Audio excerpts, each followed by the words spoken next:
Bloomberg Audio Studios. Podcasts, radio, news.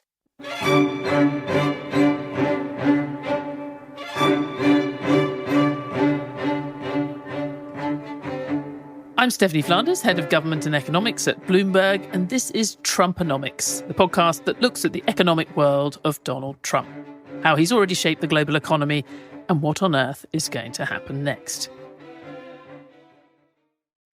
Well, this week, we're looking at how the country with the most to lose from Donald Trump's trade wars is trying quietly to win them. In the world of Donald Trump, you don't always want to be where the action is. As I record this on Tuesday, 28th of October, most eyes are on Asia as the president tours the region, making deals and headlines wherever he goes. And at least as of now, he'll be meeting the Chinese president later in the week to seal what has already been billed as a great victory in his trade war with that country. In fact, it's China who probably now has the upper hand in that conversation and future ones. And if you want to understand why, just listen to the last episode of Trumponomics with Arthur Krober. So instead, my focus this week is on a country which has largely avoided the headlines since President Trump came back to the White House, but as one of America's largest trading partners, has arguably even more at stake than China and a lot weaker cards.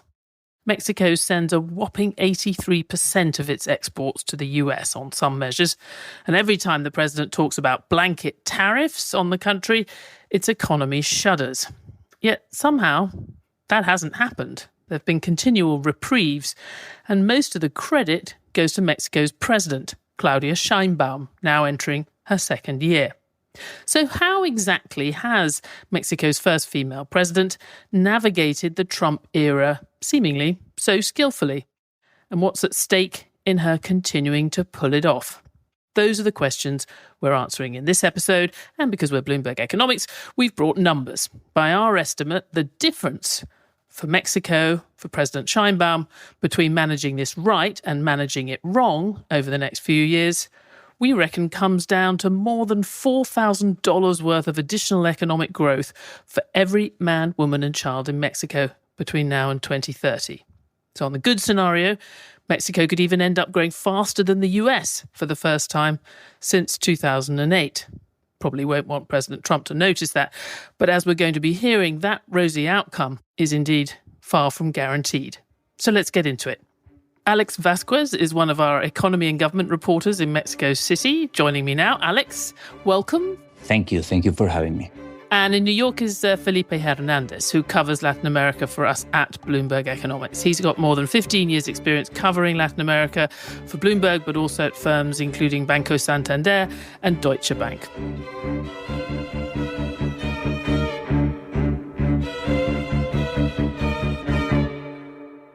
I think it's the first time for both of you. How has it taken me so long? I guess that's another sign that Mexico has quite happily been staying out of the headlines over the last few months. Alex, remind us where we are in the negotiations between the US and Mexico. As I mentioned, it seems like no news has been good news. Yeah, I think Sheinbaum has managed to, I think the big achievement is to stay away of confrontation with Trump. She doesn't speak much, and I think that's something Trump appreciates. And she has given him what he wants. She has helped to stop migration by sending the National Guard to the border. She has handed the U.S. some important drug traffickers that were jailed in Mexico. Right now, Mexico, I think, is the best country position regarding tariff and regarding trade with the U.S., because even compared with Canada, which is also part of the U.S., Mexico, and Canada trade agreement, I think Mexico doesn't have like reciprocal tariff. It only has 25% tariff related to fentanyl trafficking, but most of the Mexican goods are free of tariff thanks to the trade deal. So she has managed to do pretty well. Canada has higher tariff. And she announced in a press conference that we had a deadline for November 1st to raise tariff on Mexico. And she announced that it was extended again. I spoke with President Trump on Saturday, and we are going to give it a few more weeks to be able to close the issue that is already very advanced regarding the 54 non-tariff barriers. So we agreed to speak again in a week or so, because we are practically already closing this issue, because ultimately on November 1st, that deadline closes that we had both set for ourselves. Trump has mentioned that he has a lot of respect for her. And you can tell that when she is the one that announces in a press conference that they had a phone conversation and they reached a deal to continue negotiating. But that means no more tariffs. So I guess the big win is never engage in a confrontation, and she never retaliated with tariff from Mexico. But obviously, there's a lot at stake because Mexico sends to the U.S. more than 80% of its exports. So she has to have a good relationship with Trump. I mean, we do tend to think about this in terms of a sort of balance of power. And some of the countries, certainly the countries with very little leverage, I'm thinking of some African economies and others that are facing very high reciprocal tariffs.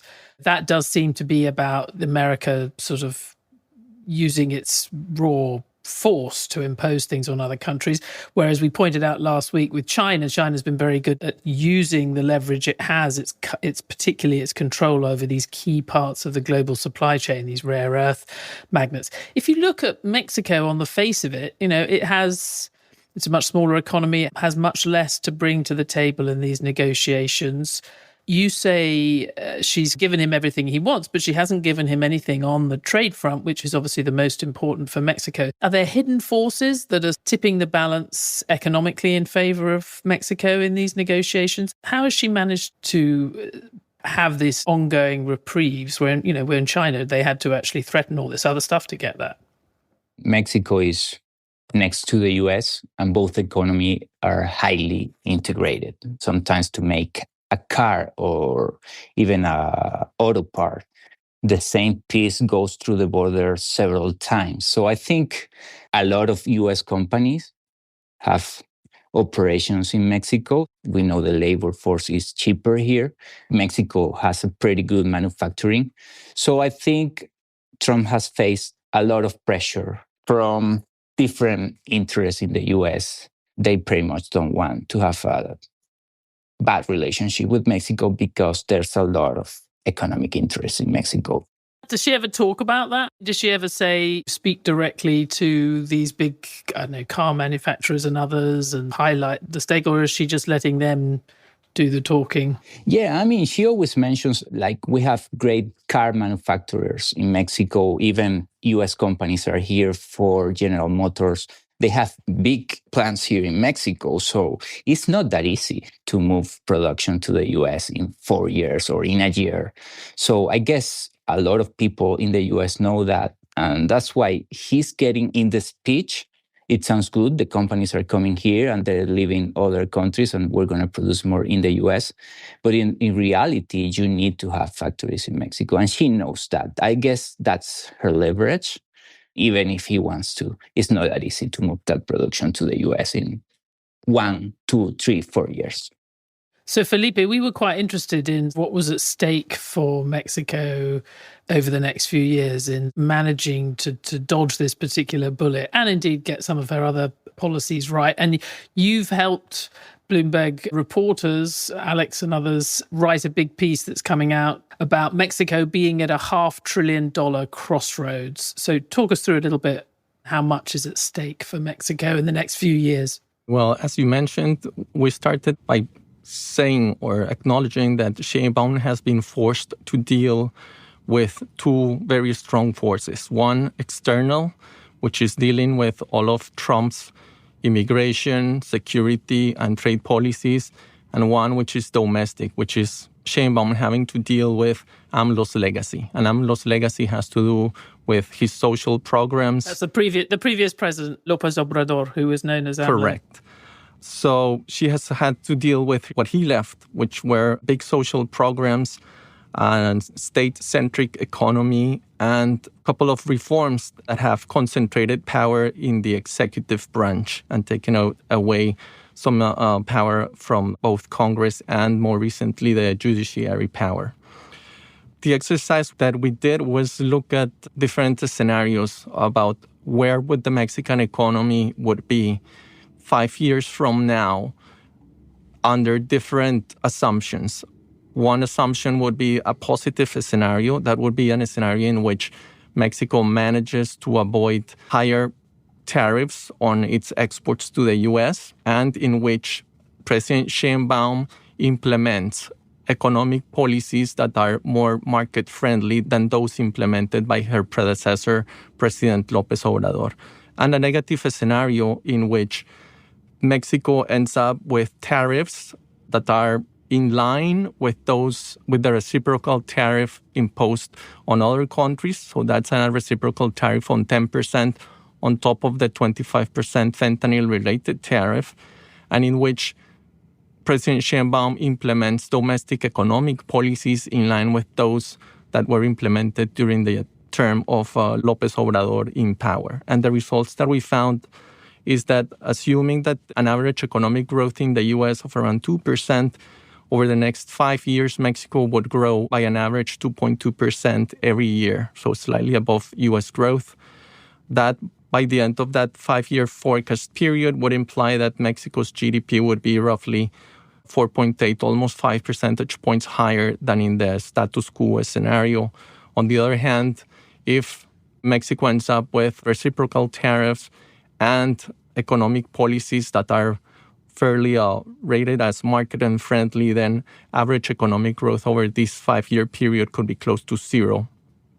And Mexico's economy by the year of 2030 would be almost 6 percentage points lower than otherwise. Basically, it's a choice between going up and going down in a very sophisticated economic way. And the difference in terms of additional growth is $500 billion. Felipe, we should say, although she's managed to avoid the headlines, we do still have this uncertainty hanging over the economy thanks to these sort of continual reprieves, but also the times where the president decides to talk tough. If he's still talking about these blanket tariffs, that uncertainty must be pretty corrosive for the economy right now. It can't carry on indefinitely like this. Absolutely. And actually, when you look at the figures for economic activity and the exports so far this year, when people think about tariffs, they always think about what will happen with trade and exports. When you look at the exports numbers so far this year for Mexico, they show that despite tariffs, the fentanyl-related tariffs imposed by the U.S. administration, exports to the U.S. are still growing and are still growing at a healthy pace, I would say. The real big negative impact so far on the Mexican economy from tariffs has been on the investment side. And that is actually exactly in line with the point that you are making, and is the drag from this uncertainty about what will happen with trade and tariffs in the future, and how that has forced a lot of companies that had investment plans in Mexico to put those on hold. And there's a lot of companies with projects that they are ready to start deploying that have decided to just wait and see until they have real clarity about what is going to happen in the bilateral relations and bilateral trade between the two governments.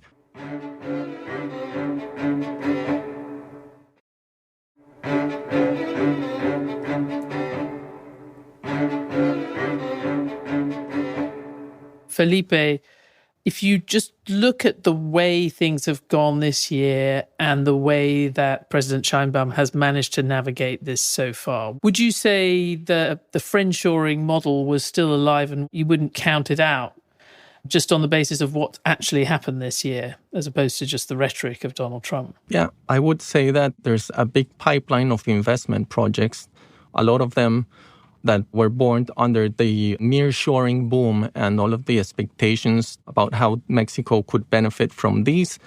There's a lot of these projects that are now on hold. I would say that they are still on hold. They have not been completely ruled out. And basically what many of the companies that have these projects are waiting is for some clarity regarding what is going to happen going forward in the bilateral relations between Mexico and the U.S. As soon as they have some clarity about that, they will make a decision if they want to go ahead with these projects or not. And I would say that going ahead with these projects doesn't necessarily imply that Mexico will not face some tariffs on their exports to the U.S. There's a lot of projects that, as long as Mexico has more attractive tariffs than the rest of the world, including Canada, will imply that maybe Mexico will end up seeing the inflows and the investment flows tied to those projects. As long, of course, as those tariffs also leave Mexico in a position where it makes more sense for the companies to invest in Mexico than in the U.S. But given the differences in costs, mainly labor costs, but other costs as well, these are some projects that I would say are still viable even with some tariffs in place, which I think it's likely to be the final outcome of all of these. But to answer your question, it means that, yes, Mexico is in a position where a lot of these nearshoring projects could still be developed. Alex, I'm interested in how this is going down with the Mexican public, because President Sheinbaum's got another five more years. So she's got a while. But you started the podcast by saying she'd given the president everything he wants. Is there a perception that she's played this well, or that has been too quiet and meek with regard to the president? How's her popularity? She's entering her second year and she remains highly popular. She has more than 70% of approval ratings.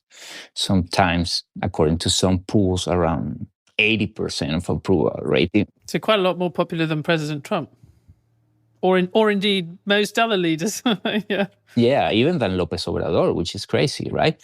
So I guess she has managed to have two speeches, one for the U.S. public, the economists, the politicians, where she's discussing these trade issues. And she's pretty much recognizing that she has to have a good relationship with Trump.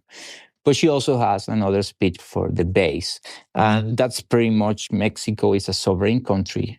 The U.S. will never enter Mexico to try to dismantle fentanyl laboratories or to detain drug traffickers or stop migration. She's very careful. And we can see that when she's doing like a rally in a state around the country, she goes to this speech. And that goes pretty well with the base. I'm not trying to assume that the base don't understand what she's doing. They do. And when you talk to people, they tell you she has handled Trump pretty well. The peso is good. The peso is stronger. We don't have more tariff. She's raising the minimum wage and that kind of stuff. We're getting the pension. So people see that, I guess, they're happy. And there's a more philosophical question, or you may say it's not a question at all. Ever since NAFTA, which is now more than 30 years ago, the country has made a bet on being closer and closer to the US. And as you described, Alex, the integration of the supply chains has probably gone further than anyone might have expected back when that treaty was signed. These days, we talk a lot about countries looking to diversify, being concerned about the US being so uncertain and being an unreliable ally, these constant threats. He seems to be particularly rude often to his friends. Is anyone questioning that? I mean, you would look at Mexico and say, wouldn't be so bad to be a bit more diversified in your exports, to not be so dependent on the US. But is that even an option for Mexico? In a normal scenario, this would be an option. But we're in a moment that you just cannot upset Trump. Mexico is improving a free trade deal with the European Union.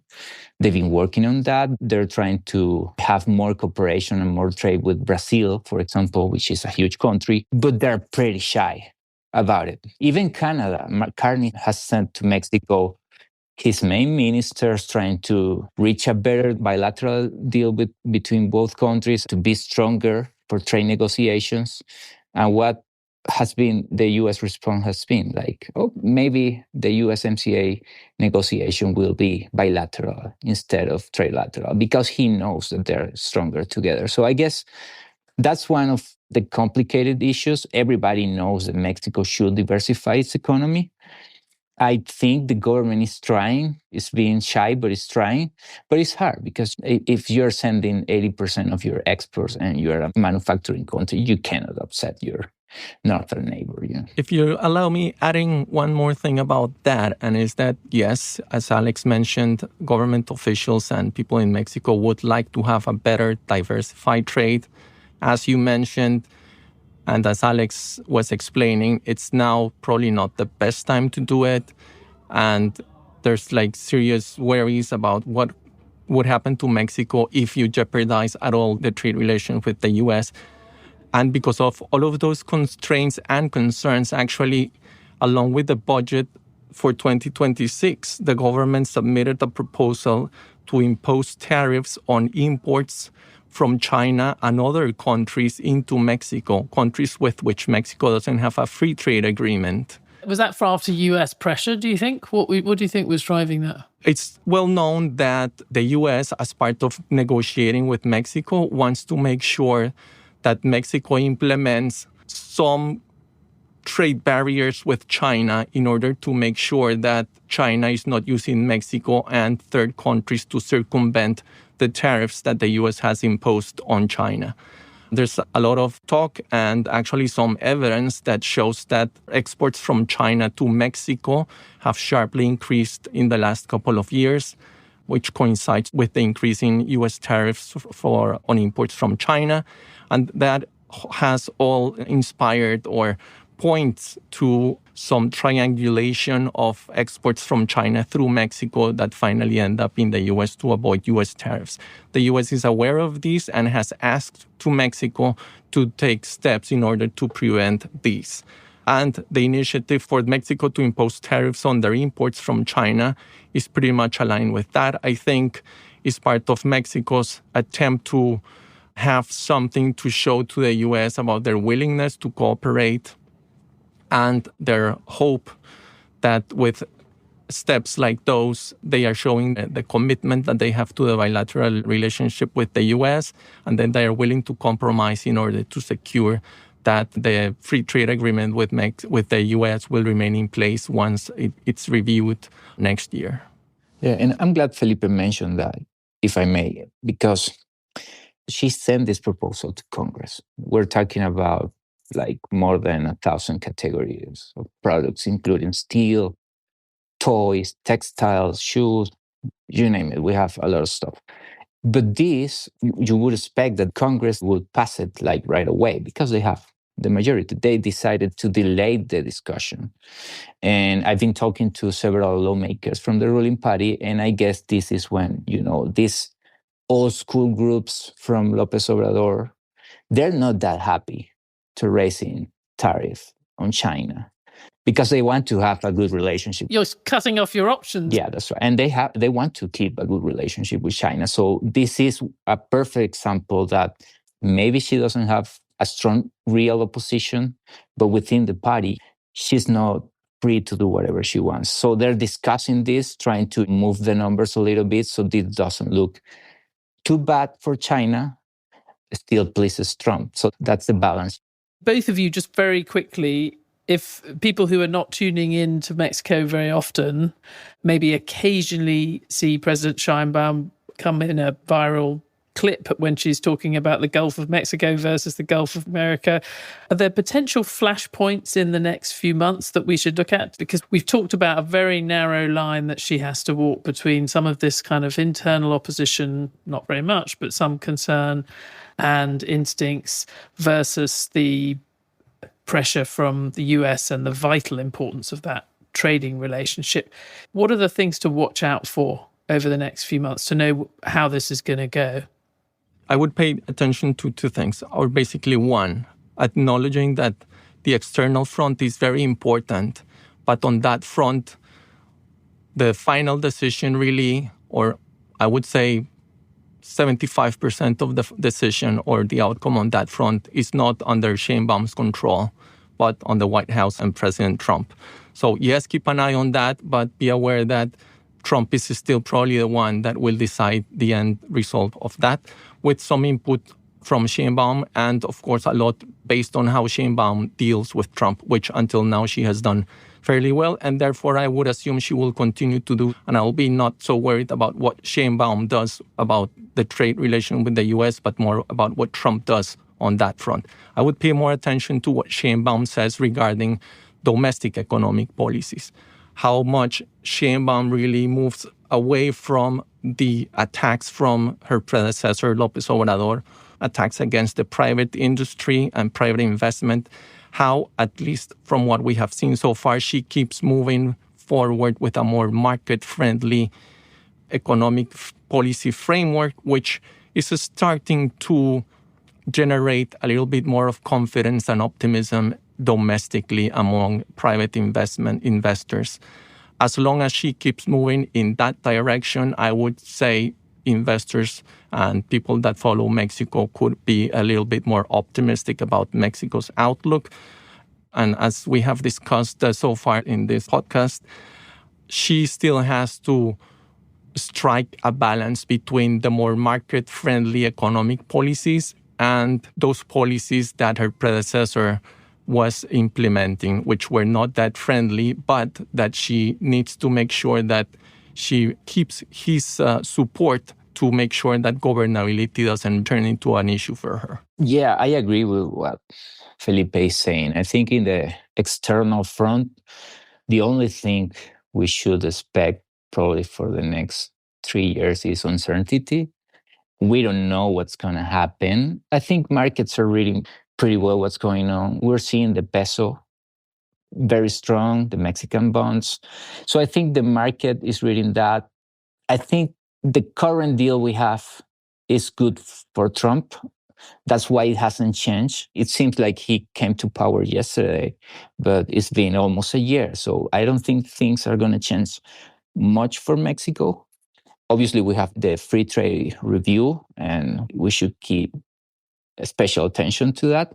But I agree with Felipe. We should pay special attention to the domestic front. And she's doing efforts to maybe not diversify the economy, but depend less on the U.S. She proposed in January, knowing what Trump was going to do, to create these development hubs. These are some development hubs in different areas of the country to attract investment. Since nearshoring was lowing, because everybody knew Trump was going to win, she's giving like tax incentives to foreign companies to invest in Mexico. I visited a couple, and this is just empty land yet. So this shows a little bit that the investment are not here. So we should pay attention to what she's going to do to attract investment. And I think the key sector is energy. Mexico lacks energy, and especially power generation and transmission. And if you want companies to come, we need to see more energy projects, and we're not seeing that right now. So I guess that's the key. If she's able to attract investment, that's the only way to depend less on the US. I guess you should have to keep going to that empty bit of ground and look for green shoots. Well, if anybody from President Sheinbaum's staff is listening, or indeed the president herself, she is more than welcome to come on Trumponomics and explain exactly how she's going to navigate these difficult waters. I'm going to be in Mexico myself in early December. I'll be happy to go and see her anytime, any place. But in the meantime, we have something almost as good. Felipe and Alex, thank you so much. Thank you, Stephanie. Thank you too.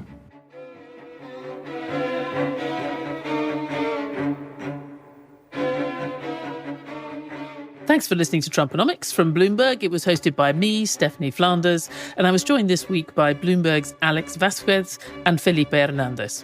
Trumponomics was produced by Summer Sadi and Moses Andam, with help from Amy Keane, and special thanks to Rachel Lewis-Krisky. Sound design is by Blake Maples and Kelly Gary, and Sage Bowman is Bloomberg's head of podcasts. To help others find the show, please rate it and review it highly wherever you listen.